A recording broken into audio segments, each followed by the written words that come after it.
Life Stories and Healings by Nellie, Poulos. Chapter 13. Finishing Our Home. Soon after we built our house and moved in, World War II broke out. It wasn't long until it was very hard to get many things as they were rationed.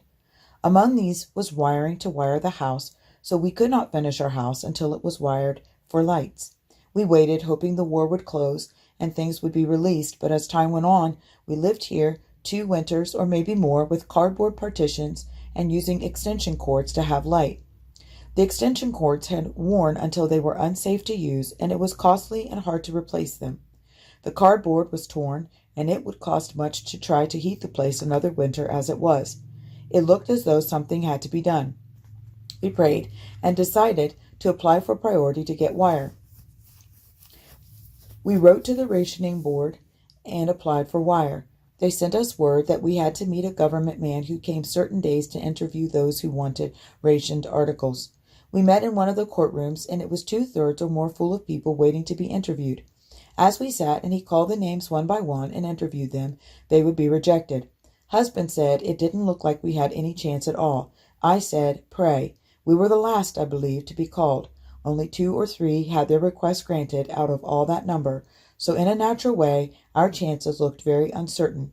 I asked God to be with us and put words in our mouth and help us. The man began to question us, first asking what we wanted. I told him wire to wire our home. He asked if we thought we would get it. I said, I hope so. That is why we are here. He then asked when we built, and I told him. He asked why we did not wire and finish then. We told him because of lack of means, and also it was time to get the children in school, and how we had used extension cords and cardboard partitions as a temporary substitute. Then the war broke out, and we hoped to wait until it closed, but our extension cords were unsafe. Without light, I could not get husband off to work or the children to school.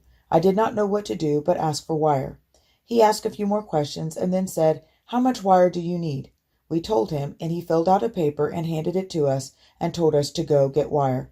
We walked out, went to the electrical shop, and ordered the wire. We took part of it home with us then. I find my Jesus the best business partner and counselor one can get. Husband and one of the men he worked with began at once to wire the house, working evenings after they got off work, and soon had it all wired. Then came another test of faith. We went to the lumber yard to order the button board to get ready to plaster, and they said, we have plenty of button board, but you have to have a priority to get it. Oh, I thought, all that trouble to go through again and wait to see if we get it. But there was nothing left to do but write the rationing board again. The men had to tear all the cardboard down to do the wiring, and the place was quite torn up. I wrote them a letter that evening and told them I was sorry to bother them again, that we recently had been given priority for wire to wire our house and did not know we needed priority for button board, or we would have applied when we got the wire. When we went to buy it, they told us that we would have to get priority. It usually took 2 weeks and sometimes more to get an answer, but to our surprise, it was only 2 or 3 days.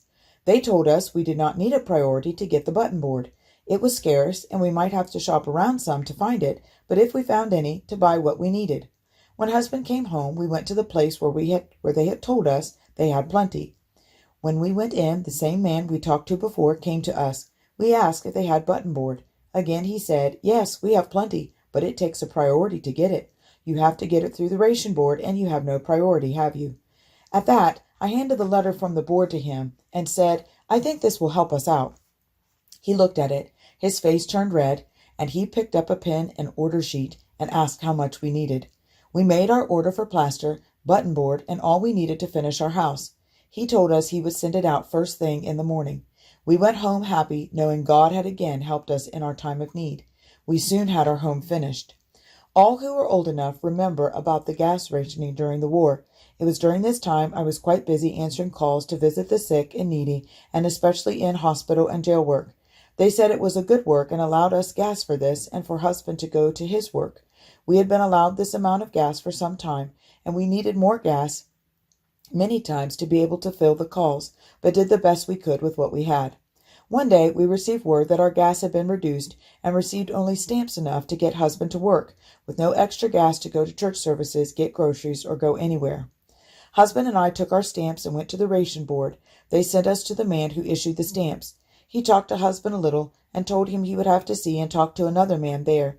We went to his desk and he asked husband what he wanted. Husband told him that they had cut our gas until we could not get along on it. He talked and questioned about the use of the gas, and husband told him the amount it took to go to his work, and that was all they had allowed him, with none to go on to buy groceries for his family, to visit, or for church work. He asked what kind of visiting. Husband replied, visiting the sick, hospitals and jails, etc. He said, "You don't have to visit and do that, do you?" In quite an independent way. Husband said, No, we do not have to, for there is only one thing we have to do, and that is to die. But my wife is a minister, and God has called her to this work. He has blessed her in it, and she is willing to give her time and strength to help others. If you do not furnish stamps to get the gas, she can't go. We will leave it with you, and you will be the one to fix it with God for her not going. He sat there a minute or two, then wrote a few marks and figures on a piece of paper and said to take it to a man who issued the stamps and see what he would do for us. We went back to him and he asked how many stamps we needed.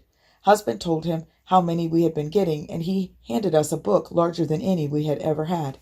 Husband thought he made a mistake and told him it was more. He said, "Take it and use it. We do not want to hinder your good work." So God supplied extra gas for the work as long as gas was rationed.